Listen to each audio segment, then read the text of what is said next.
The New Testament writers universally claim that Jesus rose from the dead, and they report that he was seen by numerous eyewitnesses.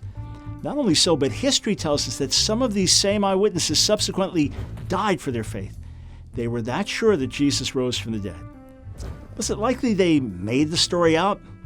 Well, not if they were willing to die for it. As the saying goes, you don't die for a lie. But maybe they were self-deceived.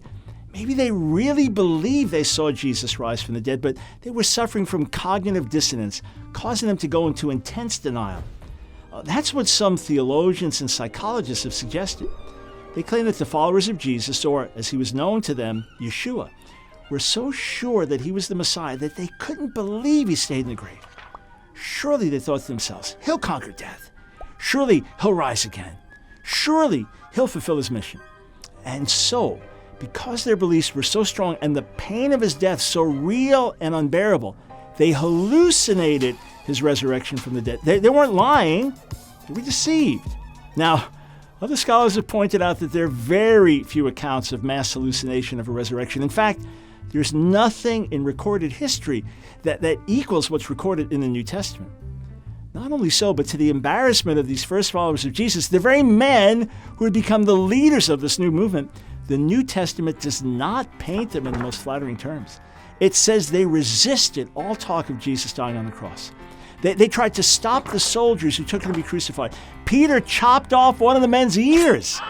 And when Jesus was being killed, they fled in fear for their own lives. And then, once he died, they went into hiding with the doors locked, thinking they might be next. They were anything but hopeful. Instead, they were depressed. And when some of Yeshua's female followers claimed that they went to his tomb, but he wasn't there, the men didn't believe them. They were utterly shocked by his resurrection. They didn't see it coming at all. And that means that the cognitive dissonance theory breaks down. The resurrection was the opposite of what they were expecting. But we now have a modern-day test case by which we can evaluate the New Testament claims, and it's a very close parallel in many ways. In 1994, a famous rabbi named Menachem Mendel Schneerson died at the age of 92.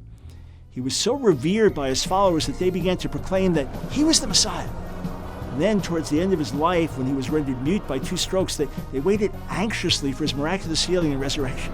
The Messiah, or Mashiach as they called him, is about to be revealed. Instead, he died. But not all of his followers were grieving. Some were actually dancing in the streets, sure that he would rise. After all, he was the Messiah. And after he was buried, some kept vigil at his grave, waiting for his resurrection. But it never happened. They were waiting for it. They expected it. They believed that at any moment he would rise from the dead.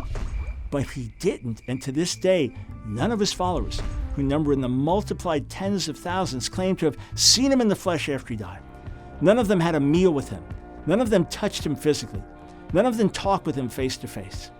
It's the exact opposite of what's recorded in the New Testament account, where the disciples, depressed and hopeless, sure that it was over, were totally shocked by Yeshua's resurrection. Not only so, but the New Testament records that his followers met with him for several weeks, even having meals together, and that he appeared to 500 followers at once. Why then didn't the same thing happen with the followers of Rabbi Schneerson, known as the Rebbe?